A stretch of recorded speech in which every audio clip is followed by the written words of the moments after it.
You are watching the 5th part of a 6-part series of interviews with journalist and author Eamonn Fingleton. The Democrats sort of swept into office, they swept into the White House, and they took a supermajority in Congress in light of this economic crisis. Right. What opinion do you have of their policies since they've taken over? Are they affecting positive change? Are they affecting change at all? Do they have any good policies? They're better than the last people. Okay. That we can agree on. Some of what they're doing is better than some of the rest of it. They're looking at healthcare, for instance, which is a good thing in my view. It's not going to do much for the international competitiveness of the United States, but domestically it obviously makes sense. The banking situation, they're trying to do something about that. Their ideas are a bit better than the previous people. But again, there are problems there that are very hard to deal with. The core problem is trade. America's trade position, truly disastrous. You have to really go back to the Ottoman Empire to see a major nation as weak as this in foreign markets. A couple of countries after World War II had really bad trade deficits for 1 or 2 years, but they had a good excuse. And it was obvious that their situation would improve very dramatically when they rebuilt their economies. In this case, there's no evidence of any rebuilding. Is there a model that the United States should emulate? There's a European model, there's an East Asian model. Is there something that the United States can look to now or in the past that has worked or will work for our situation? I think if you go back to the late 19th century, you see an America that was very different from the America today.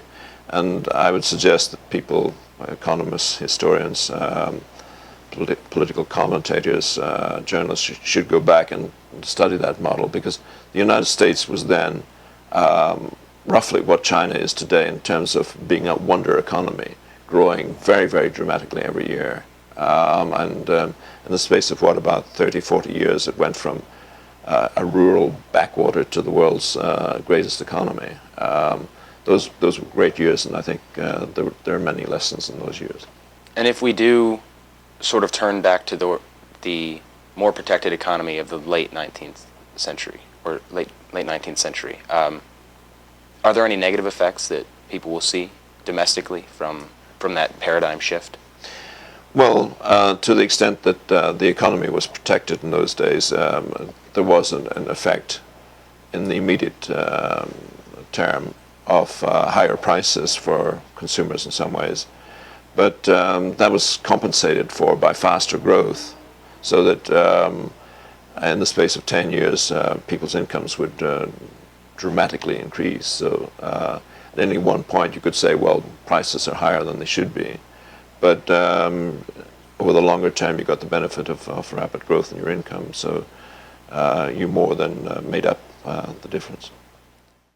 There's been a bit of congressional saber-rattling about instituting a consumption tax, a value-added tax, like those that are in most countries in the world. Yes. Do you think that's something that could help the U.S., having this barrier right at the border? Absolutely. A value-added tax would put America on the same basis as other countries. The present situation where every other major country has a value-added tax and the United States does not has a discriminatory effect for American exporters, quite a substantial one. So it would just balance out that effect to bring in a value-added tax. There is a strong case, actually, domestically also for a value-added tax. It is a more efficient tax. It's a fairer tax than all these sales taxes and so on that the United States has. I guess we can talk about what the United States needs to do, what the U.S. should do, the tariffs and the regulations we need to institute. But is it too late? If we do pursue these proper policies, is it already past our prime? I think it's possibly too late in the sense that it's going to be very difficult to get the political will to implement a really drastic temporary tariff. But on the other side, life is unpredictable. If there were some sort of escalation of the current crisis, that might bring the American electorate to its senses, and the American media, maybe the American media more important, because ultimately the American media are not telling the truth about this issue.